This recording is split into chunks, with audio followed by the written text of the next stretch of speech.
If you're a basketball player that wants to increase their basketball IQ, today's going to help you with some end of game time and score situations.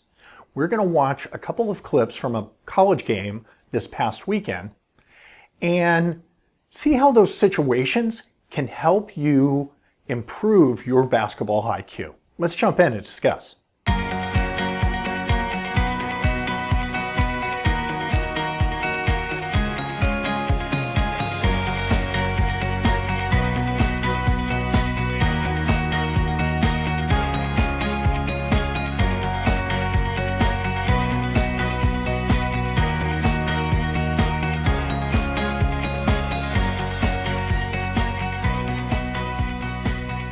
Welcome back to Hard Smart Together. I'm Coach Dave. I'm here every week to help you become a better basketball player by teaching about the mindset, the fundamentals, the basketball IQ to give you the edge to play better, to achieve your goals, and to enjoy the game even more. So today we're talking about some game situations and boosting your basketball IQ by studying these game situations. And I was watching, there was so much exciting college basketball on this past weekend, and we're getting to that. I know we're still in February, but we're getting to that March Madness time where these games are really meaningful and they're exciting to watch. But as exciting as they are to watch, as coaches and as players, there's so much that we can learn from these. You may have heard the saying in the past where, one of the best ways to learn is from your mistakes. But you've probably heard me say it. But one of the least painful ways, less painful ways, and the simpler ways is to learn from other people's mistakes. So I want you to think of these games that you get to watch on TV, online. There's so many games on college, high school, pro. It doesn't matter. There's so much basketball that you have access to. I want you to view these games as a resource. Almost all the players that I work with, we use film study as a resource to help them get better, to help them build their basketball IQ, to help them learn different aspects of the game. And so many people think of film study and maybe put that film study in a box, right? You might think of film study as a way to scout opponents. You might think of film study as, a way to watch your own play and your own mistakes or your own highlights. You have so much film on yourself and on your opponents. And, there's so many different ways to utilize film to get better.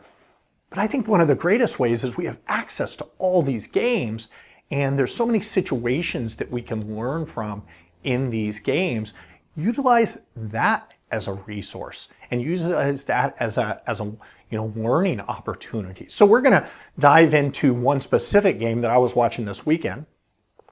Just the end of the game, we're going to take a couple of clips. We're going to watch it, see what we can learn from it, right?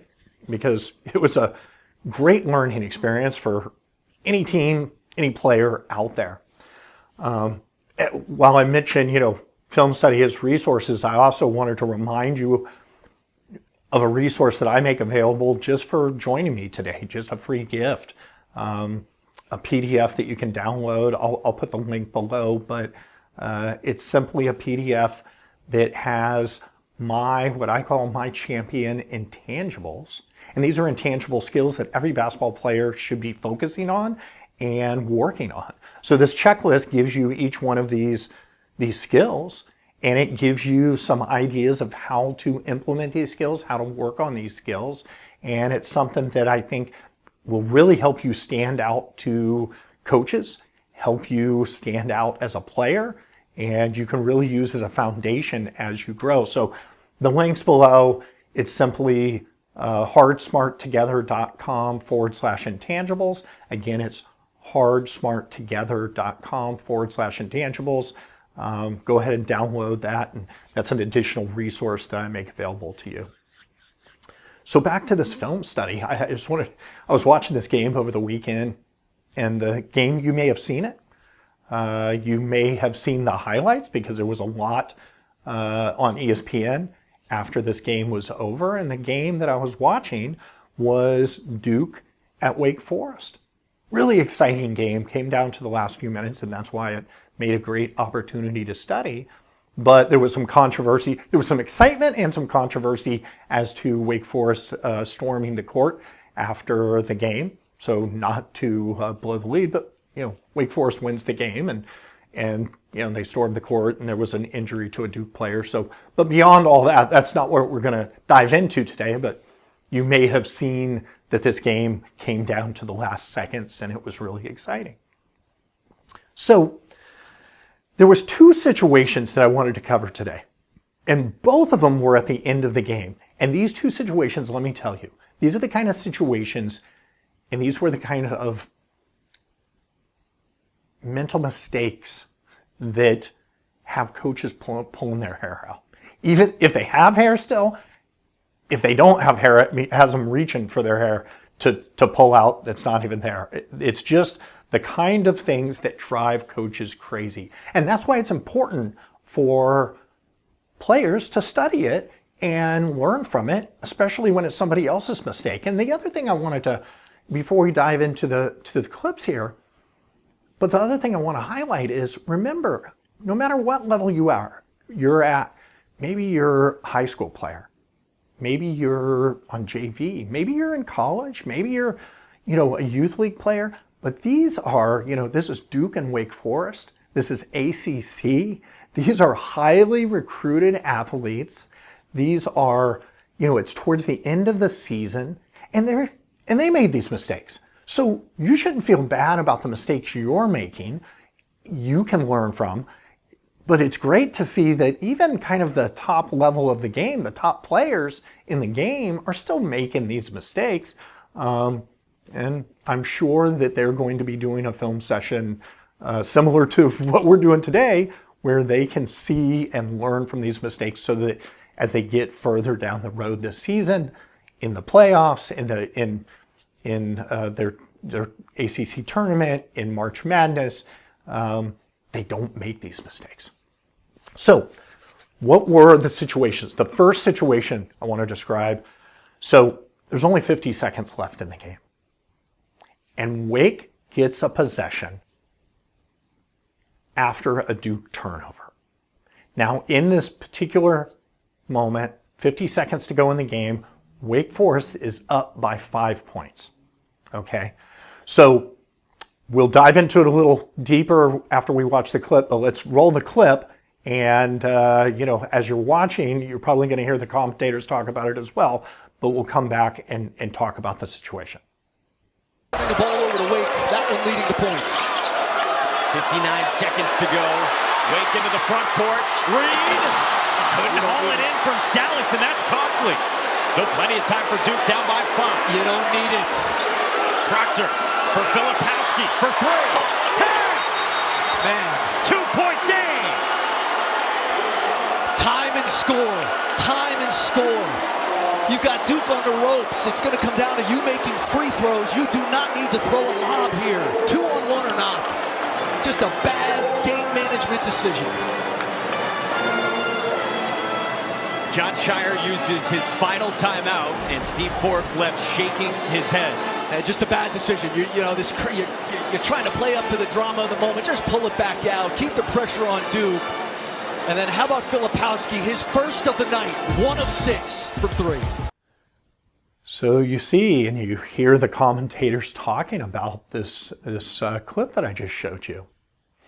So you had Wake Forest with the 5-point lead, and all they really had to do, instead of making a high-risk play, is to pull the ball back out and use the clock, extend the possession. Even if they don't score again, it's a lot harder for Duke to try and mount a comeback with under 30 seconds left in the game, down by 5, than it is with 50 seconds left in the game, down by 5.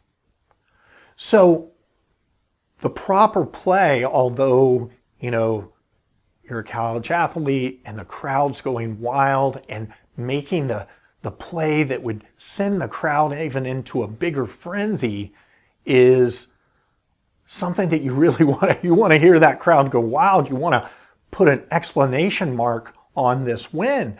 But a high-risk lob was not the play for the moment. The play was to extend the possession, milk the clock, and make Duke have to defend for another 20 seconds. So as you see, you heard the commentators describe that perfectly, but this is a situation that you can learn from. Time and score. What's the proper play? Next time you're in this situation, you can learn from their mistake. And you can kind of utilize this learning opportunity to become better. So what's the second clip we want to jump into? The second situation is here, Duke has cut it to 2, and they end up getting the ball back. So Duke gets the ball back. They're down 2, and there's about 10 seconds left. So let's take a look at what Duke does now. Carr with the shot clock winding down, spinning on the baseline, pivoting. Carr against Mitchell, short, and Mitchell the rebound. With 10 seconds to go, Duke out of timeouts, down by 2. Proctor, turnover. It belongs to Wake.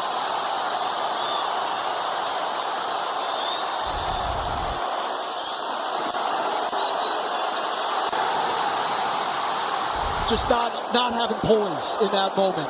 Not having poise. 3 costly turnovers in the last minute of this game for Duke. Salas gets fouled with 1:8 to go. I mean, it's a 2-point game, Mike. If you're Tyrese Proctor, that thing's got to go to the basket. Again, you're in the bonus. So as you see after that clip, Duke makes has a mental lapse as well. So you're down by 2. You have no timeouts. 10 seconds to go. You heard the commentators talking about this situation as well. What was the proper play and what was the play that was made? They actually went back to the same action that gave them a 3-pointer to cut it to 2 and get their big Filipowski a 3-point shot. But that wasn't the play to be made at that situation. The play to be made was you've got it in your guard's hands. You don't want to make a pass to the perimeter while your player's guarded. As well, let's just say that he caught the ball. What's the opportunity there? The only opportunity is a 3-point shot, which, yes, wins the game, but you don't really need to win the game on that possession. You need to send it to overtime. You're the better team. And so going into overtime, you have a great opportunity to win the game in overtime. So you don't want to make that risky pass. The action takes a lot of time. You've already got the ball in a guard's hands. Go into the basket. Go into the basket. So many good things could happen in that situation. 1, you get to the basket, you score a layup. Overtime. 2, you go to the basket and get fouled. Make the referees make a call. Now you're at the free throw line. Chance to send it into the overtime. You go hard to the basket and you get double or triple teamed and defense converges on you, leaves one of your teammates wide open underneath the basket. You make a pass to them, they score a layup. Overtime. So many good situations happen with that guard having the ball in their hands and going to the basket in that situation with no timeouts because the coach can't set it up. But as you saw in this situation, another learning opportunity for us watching the film, but a mental lapse. And I can guarantee you this, in both of these instances, in fact, there was some other situations in this game where there's going to be some film study by these teams. The coaches are going to bring in these film clips to study as well. But we get the opportunity to watch film this way, and I want you to remember that this is a resource. We studied, 2 situations here, which I thought were great learning opportunities when I was watching them.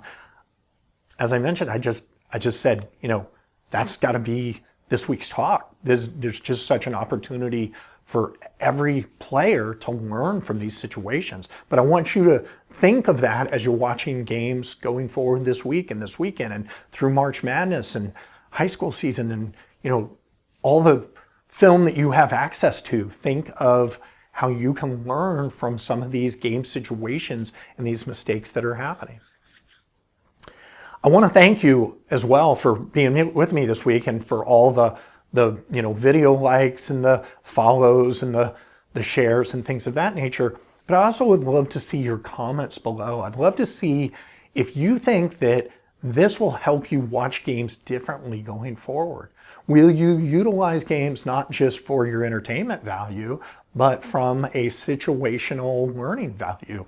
Will you study film, you know, as you're watching games? You'll go, oh, that's a situation that I can learn from. Maybe you go back like we did today and pull that up online and go, oh, yeah, let me watch that situation again. So the next time you find yourself in that situation, you don't make those same mistakes. So make a comment below. Had you thought of utilizing games in this fashion before? And if so, great. Maybe give me some examples. But if you hadn't, will you watch games differently going forward? Will you put this in kind of your toolbox of becoming a better player and building your basketball IQ? So hopefully this helps. And until next week, remember to play hard, play smart, and most importantly, play together. See you next week.